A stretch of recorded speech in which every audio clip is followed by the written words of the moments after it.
This is Debbie Gigi Jones giving you a quick tutorial on how to stencil using drywall mud. This is the brand that we use. We prefer. It's a green top. It's joint compound or drywall mud. If you go into Lowe's or Home Depot and ask them, they will let you know. If you ask them for joint compound or drywall mud, this is what they'll give you. And I think it does come in a gallon container.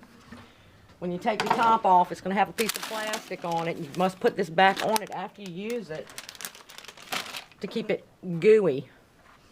Okay, now the things that you're going to need when you do your stenciling, you can use one of these, which comes with Bondo.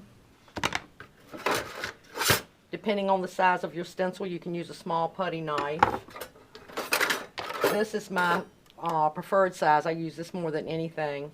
This small, I believe it's a 3-inch. This is a 6-inch, and they call them knives. You could use it to scrape over the whole thing at one time. And if you're going to do a wall stencil, like this size, then you would need a big knife, a 10-inch, or they even come in 12s. But I wanted to show you some stencils also. My favorite stencils are these nice thick ones. They don't have bleed under when you're scraping your mud down on. I always tape it on.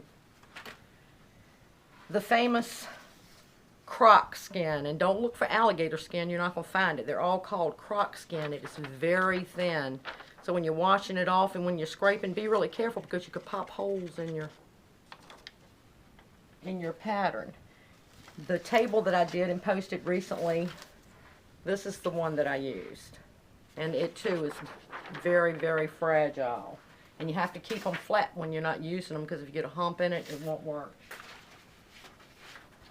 These are just some other stencils. These are nice and thick, and I do believe when I got these at a closeout at Lowe's, they were called wall stenciling.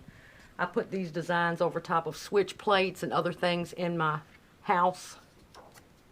They're nice and sturdy, and it leaves a really, and they're thicker too. The thickness here leaves it standing up a little bit taller than the thinner ones like this.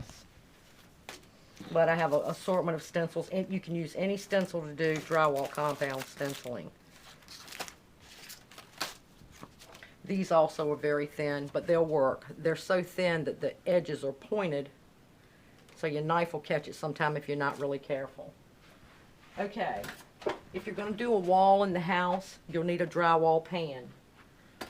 You scoop your mud out of your bucket, and this is your scraping edges to get it off of your blade when you're doing it, which I probably will have to scrape it. I'll just scrape it on the bucket.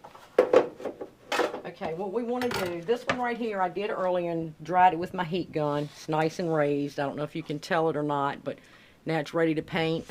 I just did it on a scrap of Luan so you can see how it's done. I always tape my stencil down so it doesn't move on me. Alright, let me dip some mud out. And you don't really need a lot. If you get a lot, you're going to have to get rid of it because one swipe on it is going to...